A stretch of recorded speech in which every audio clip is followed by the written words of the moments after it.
des siècles, les transformations opérées sur le Rhône par l'homme ont bouleversé la physionomie du fleuve et banalisé les habitats aquatiques.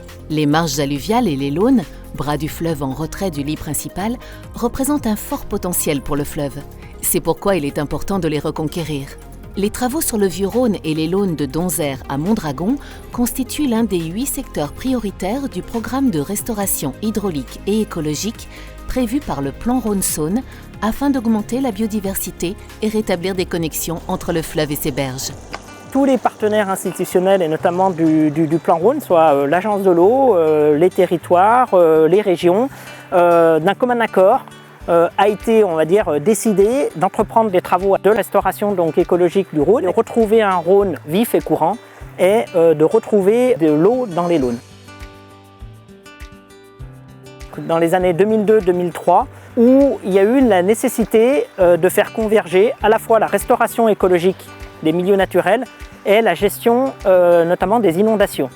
Donc ça, c'était vraiment la situation initiale avant travaux. Ce sont des travaux de génie civil, de terrassement. On a 2 types de matériaux, les matériaux fins et les graviers sur lesquels on se situe actuellement. Donc on vient extraire les matériaux de la Laune et on les remet à disposition du Vieux-Rhône par des moyens de pelles mécaniques et d'ombreaux, ce sont des camions de chantier. Ce sont des travaux qu'on effectue en période hivernale pour avoir une moindre perturbation sur la biodiversité qu'on a réalisé entre 2017 et 2019. Globalement, sur l'ensemble du Rhône, on a entre 250 et 300 launes. À ce jour, on a restauré une bonne 50aine de launes. Le Vieux-Rhône de Donzère-Mondragon et sa plaine alluviale constituent l'un des secteurs du Rhône ayant le potentiel écologique le plus intéressant. Cette réhabilitation permet ainsi de redonner un fonctionnement plus naturel au fleuve pour optimiser la biodiversité et limiter les faibles crues. Sur le secteur de Donzère, on a restauré plus de 5 launes sur environ 8 km. C'est des linéaires qui sont assez importants. On travaille sur plus d'une dizaine de sites à restaurer sur les prochaines années. Au niveau des résultats de la post-restauration, c'est toujours très surprenant de voir à quelle vitesse la nature revient.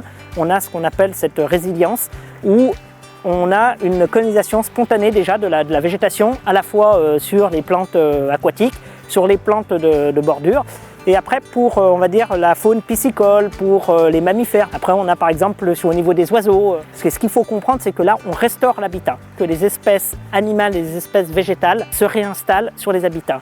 Ainsi le fleuve est reconnecté à sa plaine et aux forêts alluviales, aux zones humides, aux bras morts, offrant de nouveaux espaces de vie pour les espèces aquatiques et humides, mais aussi pour les hommes.